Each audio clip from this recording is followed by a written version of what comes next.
Now, markets around the world are waiting to see what policy specifics U.S. President Donald Trump will spell out when he makes his first address to Congress today. It's a rare moment in American politics, a Republican president working with a Congress mainly controlled by his political party. And that gives Trump, well, a trump card, as Owen Fairclough explains. From Nelson Mandela to Britain's Queen to the Pope. Addressing the United States Congress is a rare invitation for foreign leaders. It's also fairly uncommon for US presidents to address a joint session of Congress. That's lawmakers from the House of Representatives and the Senate together in one chamber. Presidents tend to only head up here to Capitol Hill once a year for their State of the Union address. And Donald Trump's first joint address has extra significance. This is only the third time in the modern political era that Republicans have controlled both chambers in Congress and the presidency.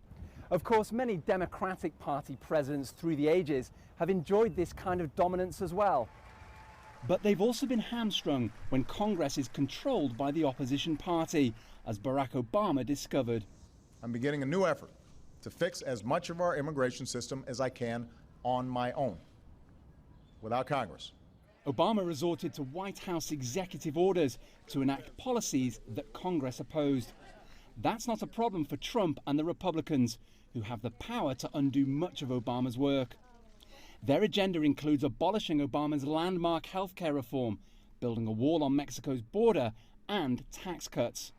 Trump even wants to abolish an entire government department, the Environmental Protection Agency, amid opposition to the Paris Accord limiting climate change.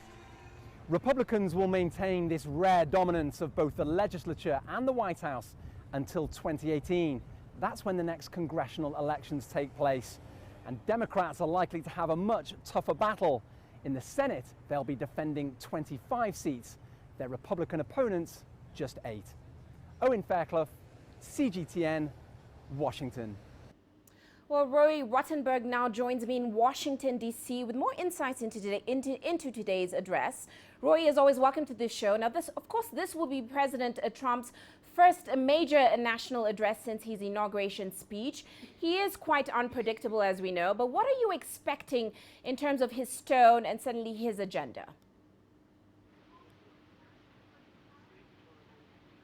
Well, we're hearing that his language might be more conciliatory than what we heard on January 20th when he was inaugurated, when he used terms like American carnage.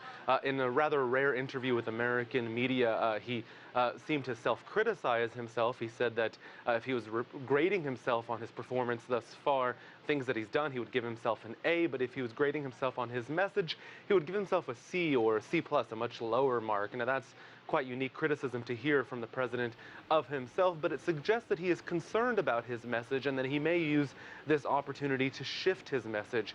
He is quite behind other presidents. Barack Obama had already proposed an economic stimulus package just days after becoming president, and that was already voted on by middle of February. George W. Bush also had a lot of action already in place with the Congress by the time you reach this mark about 1 month into his presidency. So Donald Trump really has to prove to people that he's not just about rhetoric, but that he's also about action. And he's speaking before a joint session of Congress, both the Republican-controlled House and the Senate. But these are really the people that have to vote for his programs. And some of those programs, some of those policies will need convincing. Now, President Trump will be proposing a budget as well, one that pundits do say is already surrounded by quite a lot of landmines. What are his biggest obstacles to this budget right now?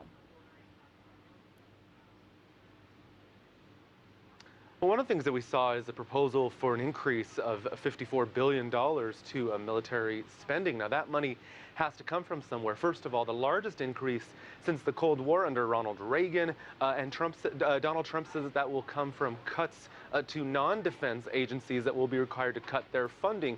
He's also promised to lower tax rates for some of the wealthiest in America, and that will be revenues that will need to come from someplace else. He's also going to have to discuss how he plans to fund infrastructure spending.